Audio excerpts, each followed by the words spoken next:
Thank you.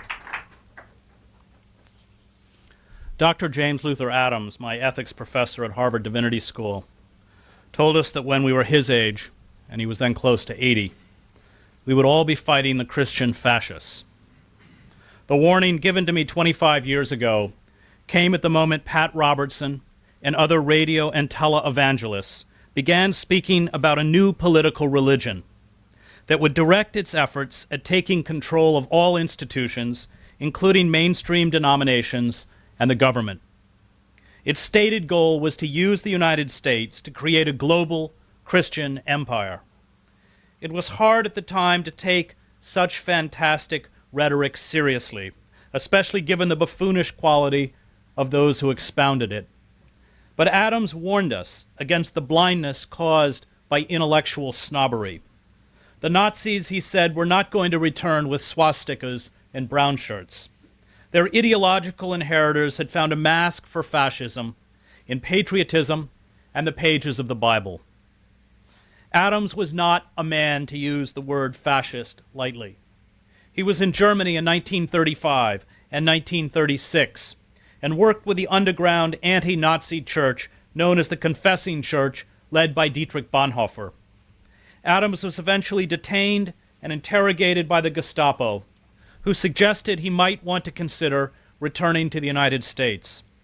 It was a suggestion he followed.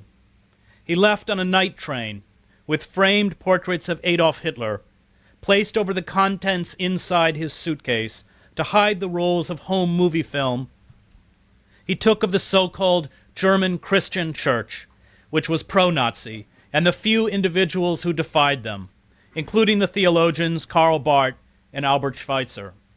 The ruse worked when the border police lifted the top of the suitcases, saw the portraits of the Führer, and closed them up again. I watched hours of the grainy black and white films as he narrated in his apartment in Cambridge. He saw in the Christian right, long before we did, disturbing similarities with the German Christian Church and the Nazi Party. Similarities that he said would, in the event of prolonged social instability or a national crisis, see American fascists, under the guise of religion, rise to dismantle the open society. He despaired of liberals who, he said, as in Nazi Germany, mouthed silly platitudes about dialogue and inclusiveness that made them ineffectual and impotent. Liberals, he said, did not understand the power and allure of evil, nor the cold reality of how the world worked. The current hand-wringing by Democrats, with many asking how they can reach out to a movement whose leaders brand them as demonic and satanic, would not have surprised Adams. Like Bonhoeffer, he did not believe that those who would fight effectively in coming times of turmoil, a fight that for him was an integral part of the biblical message, would come from the church or the liberal secular elite. His critique of the prominent research universities along with the media was no less withering. These institutions, self-absorbed, compromised by their close relationship with government and corporations, given enough of the pie to be complacent, were unwilling to deal with the fundamental moral questions and inequities of the age. They had no stomach for a battle that might cost them their prestige and comfort. He told me, I suspect half in jest, that if the Nazis took over America, 60% of the Harvard faculty would begin their lectures with the Nazi salute. But this too was not an abstraction. He had watched academics at the University of Heidelberg, including the philosopher Martin Heidegger, raise their arms stiffly to students before class. Adams also reminded us that American intellectuals and industrialists openly flirted with fascism in the 1930s. Mussolini's corporatism, which created an unchecked industrial and business aristocracy, appealed to many American industrialists at the time, who saw it as an effective counterweight to the New Deal. In 1934, Fortune magazine lavished praise on the Italian dictator for his defanging of labor unions and his empowerment of industrialists at the expense of workers.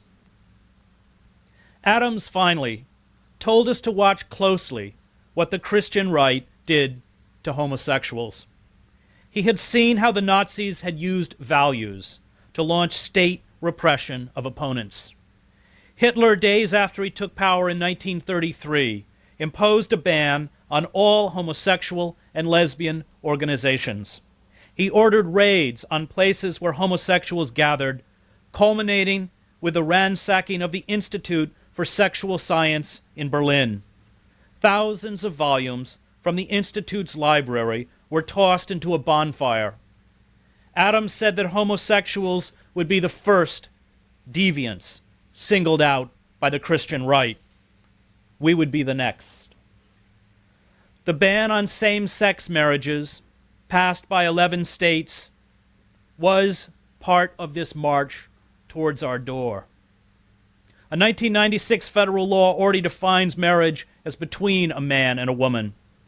All of the states with these ballot measures, with the exception of Oregon, had outlawed same-sex marriages, as do 27 other states. The bans, however, had to be passed, believers were told, to thwart activist judges who wanted to overturn them. The Christian family, even the nation, was under threat. The bans served to widen the splits, tearing apart our country. The attacks on homosexuals handed to the foot soldiers of the Christian right an easy target. It gave them a taste of victory. It made them feel empowered. But it is ominous for gays and for us. 2 decades later, even in the face of the growing reach of the Christian right, Adams' prediction seems apocalyptic. And yet the power brokers in the Christian right have moved from the fringes of society to the executive branch, the House of Representatives, the Senate, and the courts.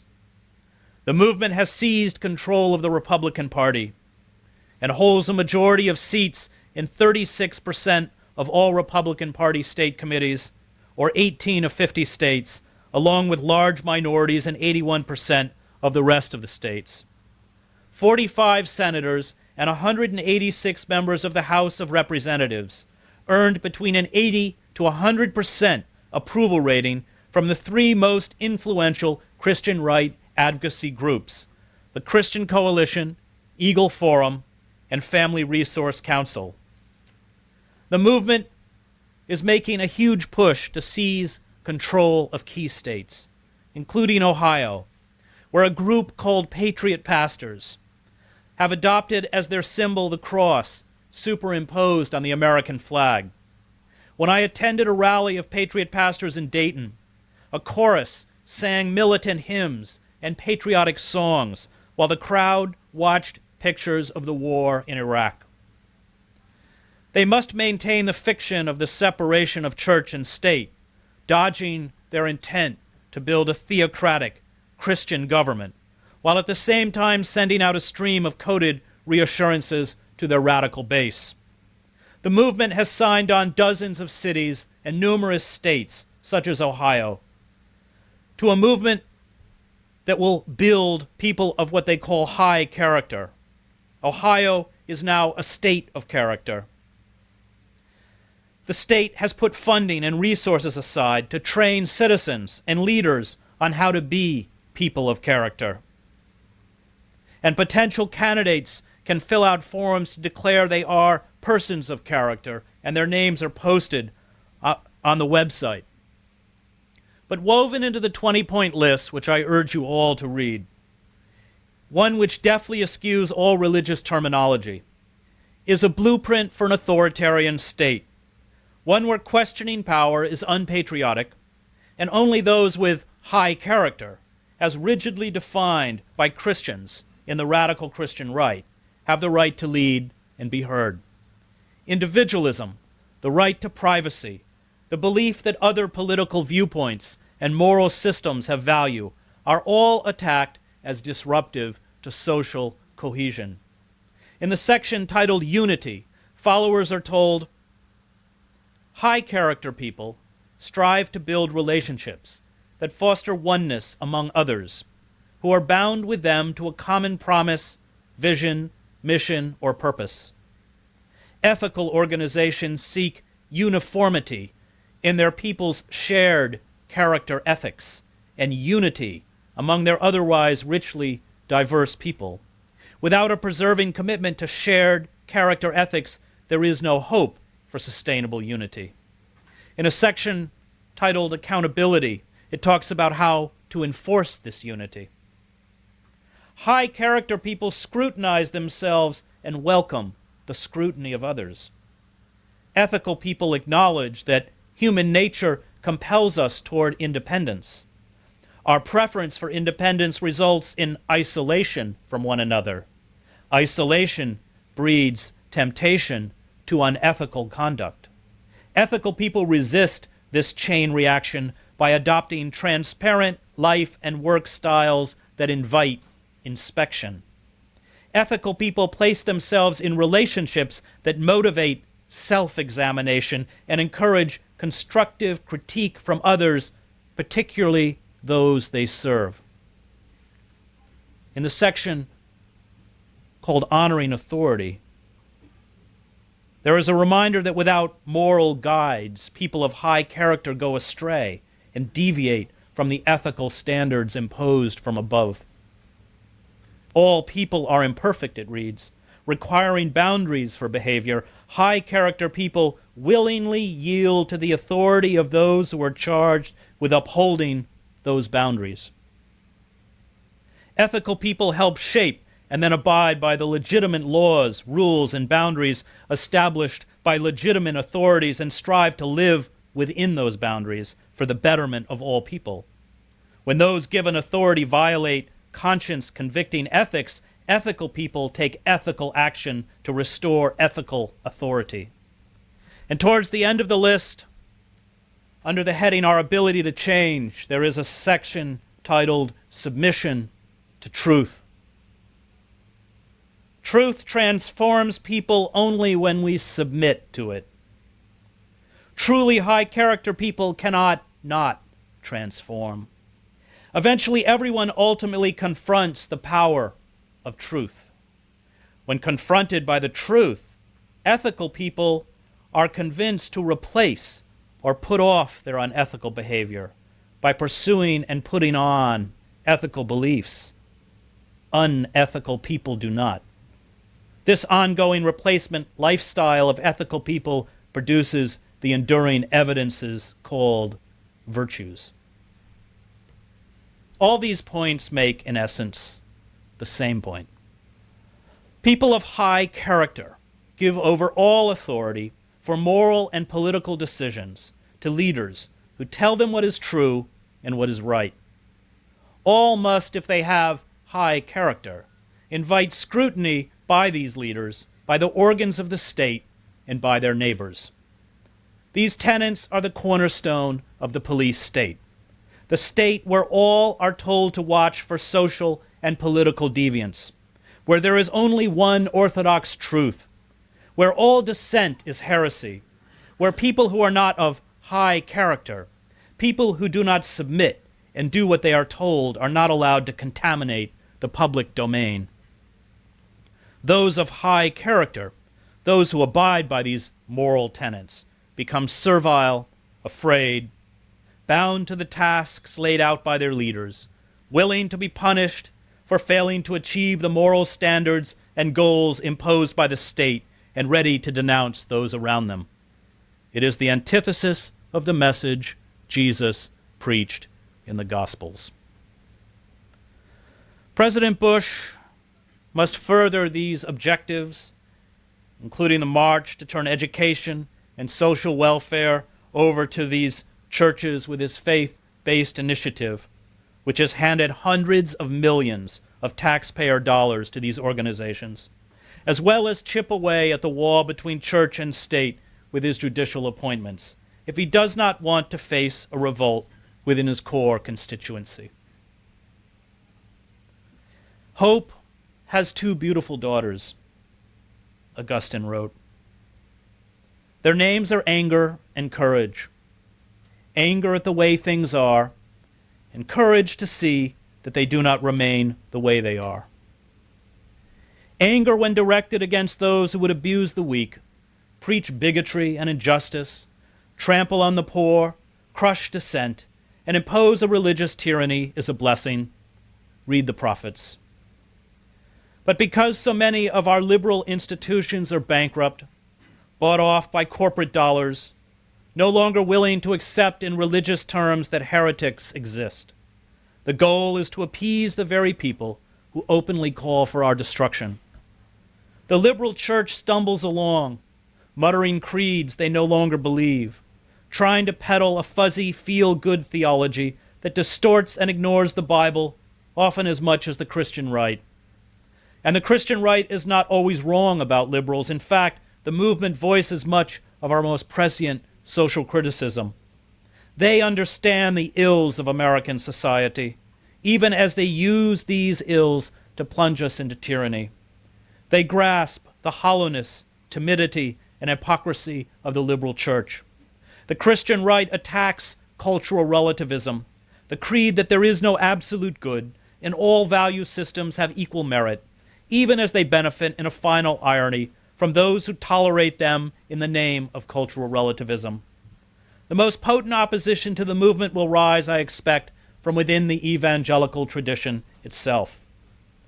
And the movement fears Christians who have remained loyal to the core values of the gospel, who delineate between right and wrong, who are willing to be vilified and attacked in the name of a higher good, and who have the courage to fight back. Most liberals the movement has figured out will stand complacently, to be sheared like sheep, attempting to open dialogues and reach out their hands to those who spit venom in their face. Karl Popper, in the first volume of The Enemies of the Open Society, writes of what he calls the paradox of tolerance. Unlimited tolerance, he says, must lead to the disappearance of tolerance. If we extend unlimited tolerance even to those who are intolerant, if we are not prepared to defend a tolerant society against the onslaught of the intolerant, then the tolerant will be destroyed and tolerance with them. In this formulation, I do not imply, for instance, that we should always suppress the utterance of intolerant philosophies. As long as we can counter them by rational argument and keep them in check by public opinion, suppression would certainly be most unwise. But we should claim the right to suppress them if necessary by force, for it may easily turn out that they are not prepared to meet us on the level of rational argument, but begin by denouncing all argument. They may forbid their followers to listen to rational argument because it is deceptive, and teach them to answer arguments by the use of their fists or pistols. We should therefore claim, in the name of tolerance, the right not to tolerate the intolerant. We should claim that any movement preaching intolerance places itself outside the law, and we should consider incitement to intolerance and persecution as criminal in the same way as we should consider incitement to murder or kidnapping or the revival of the slave trade as criminal. The Christian right has no religious legitimacy. It is a mass political movement. It ignores the core values of the Christian religion, summed up by Jesus in the Sermon on the Mount, and the core values of American democracy. They are, as the Reverend William Sloane Coffin said, not biblical literalists, as they claim, but selective literalists choosing bits and pieces of the Bible that conform to their ideology and bigotry, and ignoring, distorting, or making up the rest. We must begin to support those isolated groups and individuals who at some cost are fighting back, the clergy and rabbis who have banded together in Ohio to challenge in court the tax-exempt status of the megachurches that peddle this ideology and promote Christian candidates. The independent judges, such as the Republican-appointed judge in Dover, Pennsylvania, who banned the teaching of creationism in the public school because it is mythology, not science. As well as Cardinal Roger Mahony, the head of the Archdiocese of Los Angeles, the nation's largest, who called on Catholics to be prepared to defy efforts in Congress backed by the religious right, to make it a felony to shield or protect or offer support to illegal immigrants. This bill would expand the definition of alien smuggling to theoretically include working in a soup kitchen, driving a friend to a bus stop, or caring for a neighbor's child. It would make mercy, compassion, and charity for the least among us a federal crime. In Mark Twain's book, The Adventures of Huckleberry Finn, it ends with Huck facing the moral dilemma we face. Whether to pay homage to a false moral code or damn ourselves in the eyes of many by opposing it. So I was full of trouble, full as I could be, and I didn't know what to do. At last I had an idea, and I says, I'll go and write the letter, and then see if I can pray. Why, it was astonishing the way I felt as light as a feather right straight off, and my troubles all gone. So I got a piece of paper and a pencil, all glad and excited, and sat down and wrote, Miss Watson, your runaway Negro Jim is down here 2 miles below Pikesville, and Mr. Phelps has got him, and he will give him up for the reward if you send Huck Finn. I felt good, and all washed clean of sin for the first time I had ever felt so in my life, and I knowed I could pray now. But I didn't do it straight off, but laid the paper down and sat there thinking how good it was all this happened so, and how near I come to being lost and going to hell. And went on thinking, and got to thinking over our trip down the river. And I see Jim before me all the time, in the day and in the nighttime. Sometimes moonlight, sometimes storms, and we a-floating along, talking and singing and laughing. But somehow I couldn't seem to strike no places to harden me against him, but only the other kind. I'd see him standing my watch on top of his'n, instead of calling me so I could go on sleeping. And see how glad he was when I come back out of the fog, and when I come to him again in the swamp, up there where the feud was, and such like times. And would always call me honey, and pet me, and do everything he could think of for me, and how good he always was. And at last I struck the time I saved him by telling the men we had smallpox aboard, and he was so grateful and said I was the best friend old Jim ever had in the world, and the only one he's got now. And then I happened to look around and see that paper. It was a close place. I took it up and held it in my hand. I was a-trembling, because I'd got to decide forever betwixt two things, and I knowed it. I studied a minute, sort of holding my breath, and then says to myself, all right then, I'll go to hell, and tore it up. I do not deny the right of these Christian radicals to believe and worship as they choose, but I will not engage in a dialogue with those who deny my right to be, who delegitimize my faith and denounce my struggle before God as worthless. All dialogue must include respect and tolerance for the belief, worth, and dignity of others, including those outside the nation and the faith. When this respect is denied, it is no longer a difference of opinion. It is a fight for survival. This movement seeks, in the name of Christianity and American democracy, to destroy that which it claims to defend. I do not believe that America will inevitably become a fascist state or that the Christian right is the Nazi Party. But I do believe that the Christian right is a sworn and potent enemy of the open society. Its ideology bears within it the seeds of a religious fascism. In the event of a crisis, in the event of another catastrophic terrorist attack, an economic meltdown, or huge environmental disaster, the movement stands poised to ruthlessly reshape America in ways that have not been seen since the nation's founding. All Americans, not only those of faith, must learn to speak about this movement with a new vocabulary, to give up passivity, and to defend tolerance. The attacks by this movement on the rights and beliefs of Muslims, Jews, immigrants, gays, lesbians, women, scholars, scientists, those they dismiss as nominal Christians, and those they brand with a curse of secular humanist, is an attack on all of us, on our values, our religious freedoms, and our democracy. Tolerance is a virtue, But tolerance, coupled with passivity, is a vice. Thank you.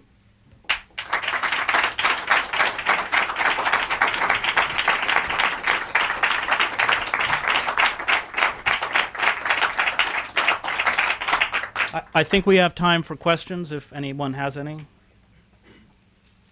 you feel at all encouraged by the midterm elections? The question is whether I feel encouraged by the midterm elections. Certainly it's encouraging. For me, the engine of the movement is personal and economic despair. And that's the engine of all totalitarian movements. That's not an original thought. Fritz Stern wrote about this in The Politics of Cultural Despair. Hannah Arendt wrote about this in The Origins of Totalitarianism. Karl Popper understood this. And what we have done over the last few decades is disenfranchise tens of millions of people in this country. There's been a Weimarization of the American working class, many of whom come from my own family, where they can no longer get jobs which can sustain them in a dignified and meaningful way. And you go to some of the former manufacturing centers, as I have over the last 2 years, in places like Ohio, and the end of the world is no longer an abstraction to these people. And the disintegration of community has brought with it the social ills, the disintegration of family, addictions, domestic abuse, schools that no longer function, coupled, of course, with a removal of any kind of credible or meaningful federal assistance. And I blame much of that on the Clinton administration. And we are left in a situation where there is no check on the creation of a rapacious American oligarchy. We now live in a country where the top 1% of this nation controls more wealth than the bottom 90% combined. And when you create those kind of economic dislocations, when you shunt these people aside, and they're largely invisible now in press that is controlled by these corporations, the result is political deformation, political distortions, which is exactly what the Christian right is. Because what the Christian right does is it removes them from a reality-based world. It gives them a non-reality-based belief system that gives them a belief system in magic, where Jesus intervenes on a daily basis in their life, where God has a plan for them, where they are protected, supported. And once you remove, and we're talking about tens of millions of people in this country, once you remove this number of people from a reality-based world, and that, of course, is what creationism is about. It's not about an alternative. It is about the destruction of science. Facts become interchangeable with opinions. Lies become true. Facts that are inconvenient are simply discarded and ignored. And that, of course, is the very definition, as George Orwell understood, of how a totalitarian society works. And the first thing totalitarian movements do is they remove their believers, from the reality-based world by conjuring up a lying world of consistency until they have the power to shut those iron gates and impose that world on the rest of us. And there is no hope to blunting this movement until we step in and re-enfranchise these people back into the society. This is a movement built on profound despair. And it is a despair, unfortunately, we as citizens have sat by complacently and allowed to happen.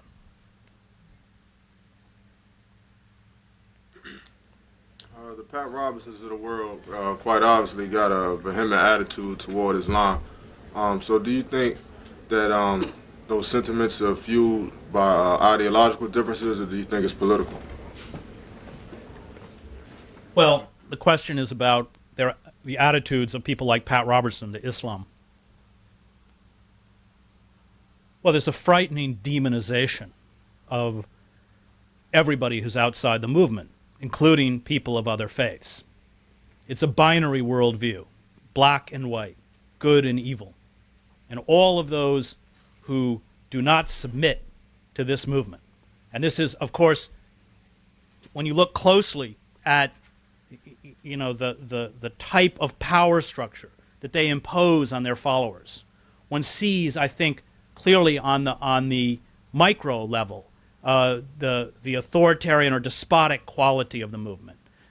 In the family unit, the male is the undisputed head of the household. The woman is subservient. I mean, people like James Dobson not only call on women to remove themselves from the workforce and stay at home, but to remove the children from the public schools, and the role of the women is to essentially be part of this indoctrinating process through Christian homeschooling, which is, of the, I think, 1.1 million people homeschooled in this country, I forget the exact figure, most of them are being filled with this frightening mythological vision of science, American history, and everything else. So there's a demonization of everyone outside the movement, not just Muslims. But of course, Muslims become, especially since Armageddon will supposedly take place in the Middle East, a wonderful kind of foil. And I think that what you see with leaders like this is a redirecting of that rage and that yearning for violence, especially apocalyptic violence, which they believe will be a kind of cleansing of the society, a redirecting of that rage, giving people a moral license to hate and even kill those who oppose them. And that's certainly what we're seeing in the Middle East. And in all apocalyptic movements, which essentially is what this movement is, play off apocalyptic elements on the other side. So that, and of course in many ways they mirror each other. So that you find Islamic radicals in many ways mirroring Christian radicals. And I watched this, in places like the Balkans. And what they do within their own societies is essentially destroy the center, destroy the moderate base within their own society, so that it becomes so polarized. And just as Franjo Tuđman, the dictator in Croatia, needed Slobodan Milosevic, who ran the Serbian nationalist movement out of Serbia, Milosevic needed Tuđman. You need people with a similar binary worldview, a similar penchant for violence, to play off of each other and destroy the centers within your own societies. That is happening in the Muslim world, but it's also happening here in the United States. How do you see the Bush administration relating to the religious right movement? Well, the religious right has gained tremendous inroads in the Bush administration, inroads that they never had before. There's been a hijacking of government scientific, of reproductive rights programs, AIDS research. They've, of course, received, as I mentioned, hundreds of millions of dollars. Very hard. People have tried to pin down the exact figure. It's very hard to pin it down. But certainly, taxpayers' money is being given to Pat Robertson's Operation Blessing. I mean, these people are getting big money. Certainly there has been, at least up until the midterm elections, an attempt to politicize the judiciary by putting in ideologically driven judges. We see it within the military. We see there's a huge push by the radical Christian right to take over the chaplaincies. And this isn't a matter of presenting a particular religious viewpoint. It's about indoctrination. It's ultimately about the politicizing the military itself. So that, and if you go and look, if you can find it, because it got yanked off their website and they made YouTube take it down, but the Christian Embassy put out a video after 9/11 where they went to the Pentagon, they interviewed senior officials, colonels, generals in the military, talking about their commitment to Christ, talking about the proselytizing efforts within the military. And that, coupled with these mercenary groups that they have created in Iraq, 25,000 mercenaries, groups like Blackwater, run by Eric Prince, a very secretive, multimillionaire figure very close to the Christian right. What we're seeing is the effort to build a kind of Praetorian Guard. And I think, for me, one of the most chilling moments in the aftermath of Hurricane Katrina is when these Blackwater operatives in their black uniforms and wraparound sunglasses and big SUVs and automatic weapons appeared on the streets of New Orleans. In a moment of crisis, the ability to deploy mercenaries who are outside the legal structure on the streets of our cities brings us dangerously close to the collapse of the democratic state. Now, none of these movements, no totalitarian movement, is going to come to power unless there is a period of prolonged instability. And we don't have that now. But should we have it? I spent a year of my life covering Al-Qaeda for the New York Times, and there was not an intelligence official I interviewed here or in Europe who didn't speak about another catastrophic terrorist attack on American soil as an inevitability. Should that moment occur, should there be an economic collapse, should there be a series of environmental disasters, then what's to prevent these Blackwater operatives from appearing on the streets of Washington? And that's the old question which destroyed what was left of the Roman Republic, is who guards the guards? I'd just be curious to know what inspired you to write the book and to take up this subject. Anger. I come out of the church. My father, who was probably the greatest influence on my life, a Presbyterian pastor in upstate New York, had combined that deep moral probity, no alcohol in the manse where I grew up. I never heard my father swear. We didn't work on Sunday. But with a commitment to social justice, which, like Adams, he believed was an integral part of the biblical message, so that he was involved in the civil rights movement. I think many people forget that in rural white enclaves, such as the one I grew up in the early 1960s, Martin Luther King was one of the most hated men in America. And then went on to work in the anti-war movement. I remember when I was about 12 or 13, he told me that if the war was still going on when I was 18 and I was drafted, he would go to prison with me. And I still carry this image of sitting in a jail cell with my dad. And he died in 1995, but the last years of his life were spent in the gay rights movement. His youngest brother, my uncle, was gay, so he had a real sensitivity to the pain of being a gay man in America in the 1950s and 60s. I went to Colgate University. There was no gay and lesbian organization. And when my father, by this time he had a church in Syracuse, found this out, it was about an hour away, he brought the gay speakers to my campus. This was in the 1970s.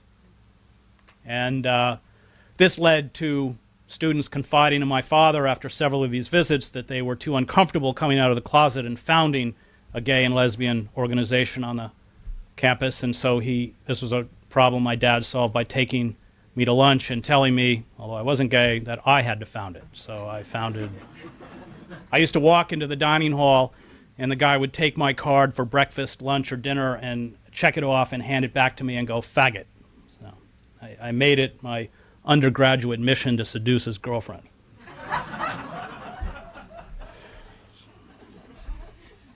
I saw your piece in Salon, which I liked, but it occurs to me it must be a pretty tough sell to get media bookings for this, for this book tour. Are you meeting a lot of resistance, or what's coming up? No, I'm getting bookings. I've just started. But I think one of the things that surprised me is why I'm not challenged more on the use of the word fascism. I mean, it's a loaded term. I think generically the movement fits. I think when you read people like Paxton, I begin the book, for those of you who have a copy, with Umberto Eco's 14 qualities that make a blue shirt or black shirt, whatever the Italian fascist wore.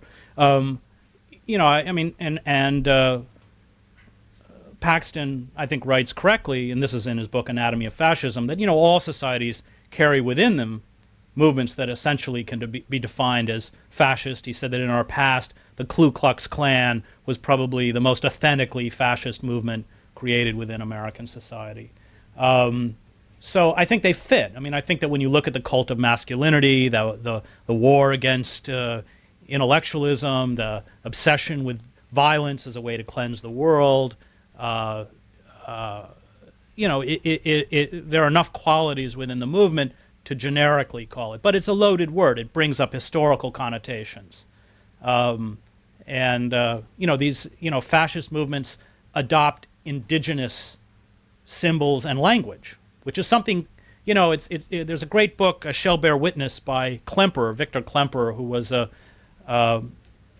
professor of Romance languages, I believe in Leipzig, Jewish, and lost his post, and did sort of the first literary critique of the Nazi Party or National Socialism. And he understood how these movements hollow out words so that they use a comforting kind of vocabulary. They use symbols that make us feel as if there's a kind of continuity.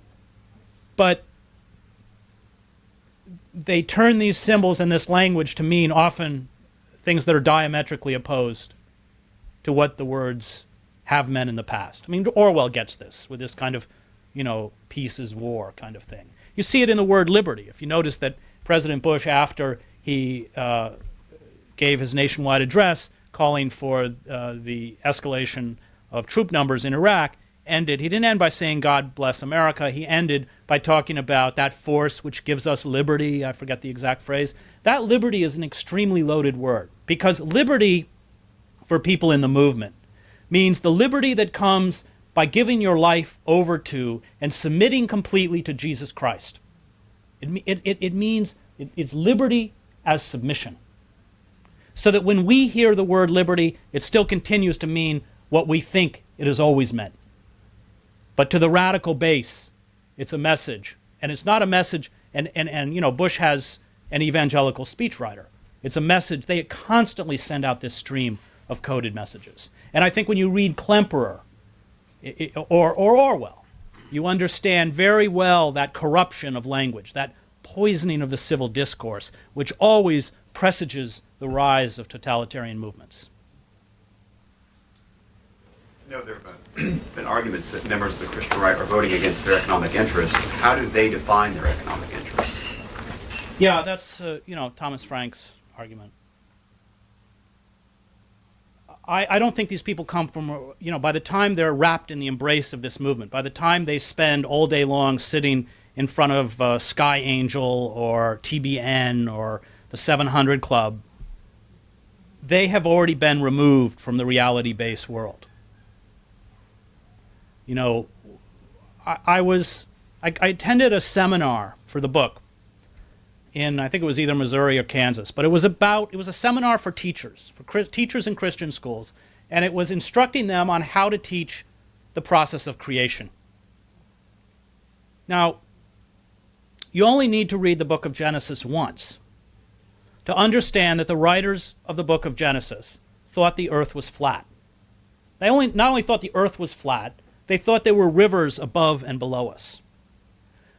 In the creation story, God creates light on the first day and the sun on the fourth day.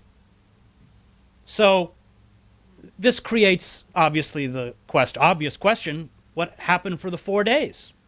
And according to the instructor, God created a temporary light. Now, there's nothing in the Bible that even hints that God created a temporary light for that 4-day period. But I think it's in those kinds of details that you find how desperate these people are to hang on to this magical belief system, which is what it is. The writers of the book of Genesis knew nothing about the process of creation. That's not why they wrote the book of Genesis. They were writing about the purpose of creation. And that is something that I believe they did know a lot about. It's why the Bible, for me, is worth reading.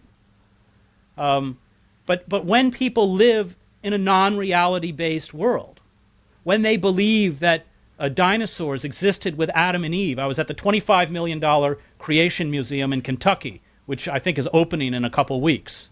And, they have a replica of the Garden of Eden. Adam and Eve are naked, but they're turned in such a way that you can't see breasts or anything.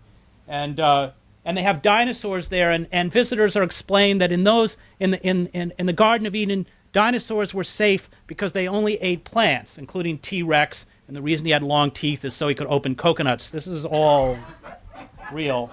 And that it was only after the fall that dinosaurs became meat eaters. There was a replica of Noah's Ark, and of course that thorny question of how you fit dinosaurs on an ark. And that was solved because Noah only put baby dinosaurs on the ark. I mean, when you get down to that kind of level, you realize the absolute absurdity of the belief system.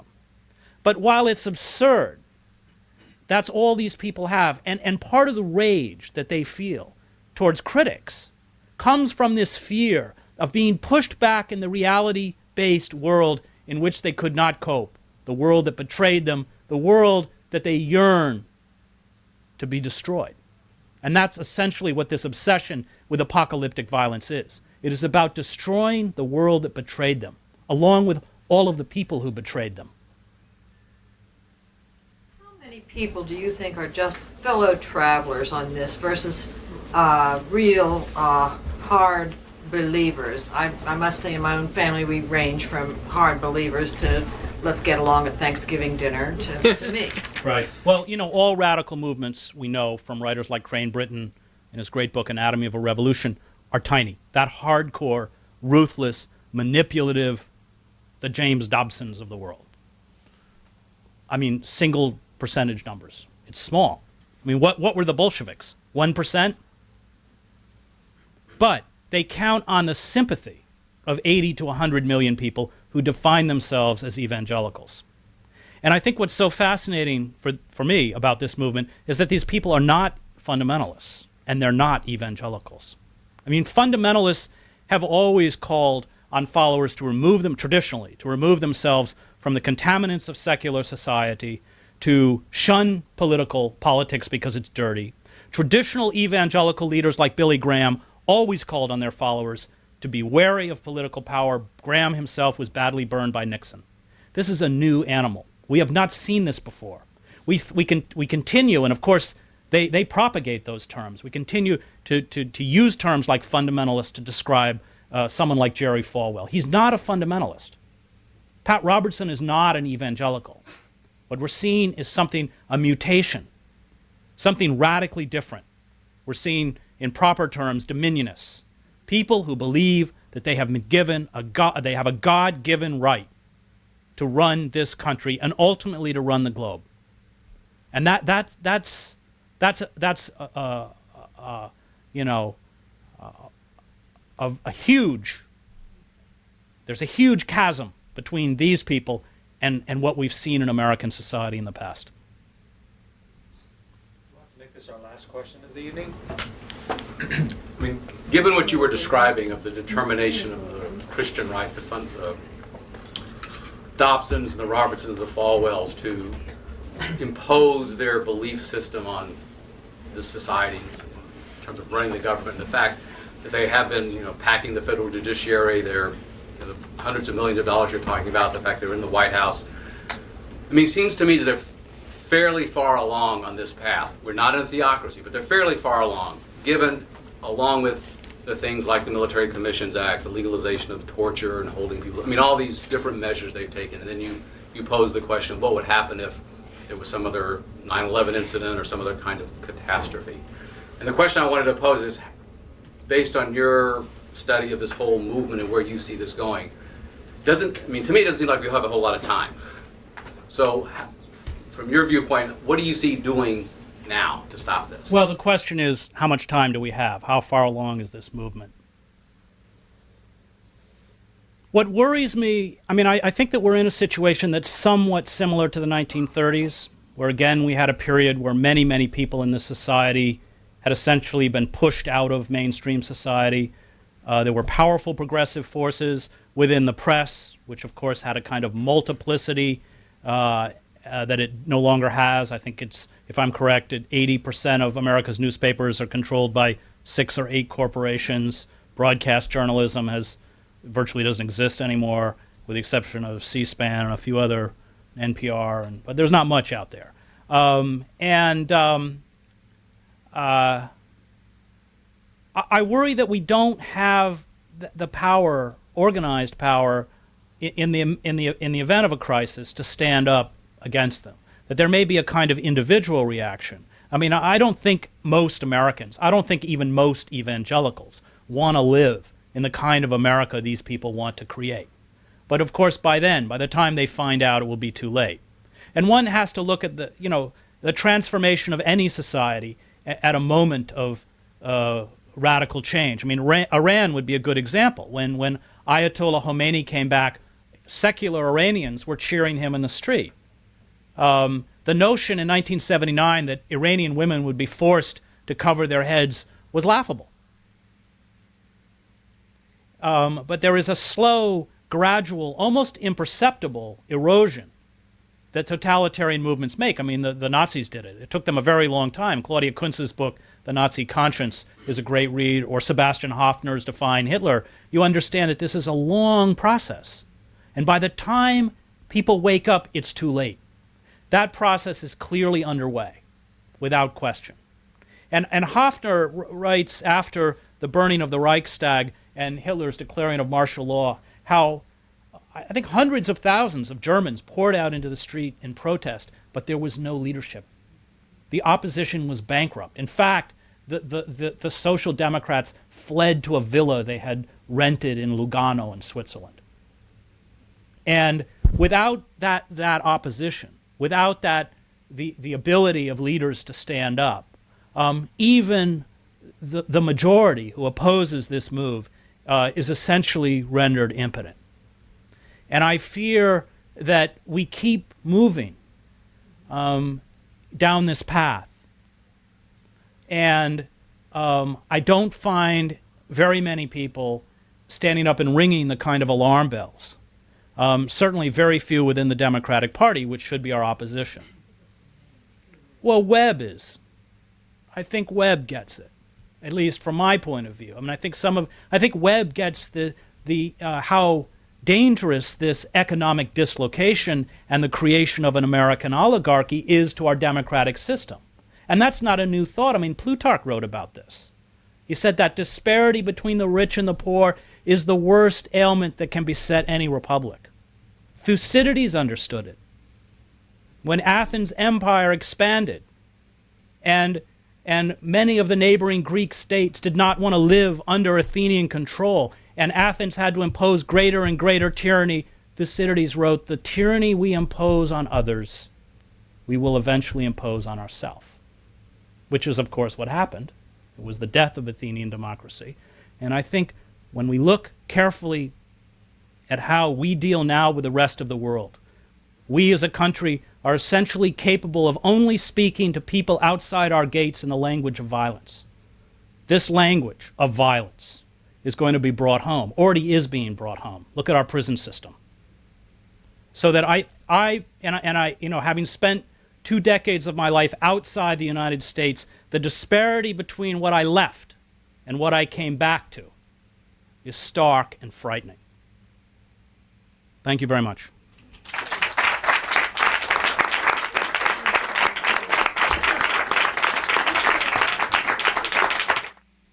Chris Hedges on American Fascists, the Christian Right, and the War on America. He's also author of Wars, a Force That Gives Us Meaning. A senior fellow at the Nation Institute and a contributor to The Nation magazine, you can read his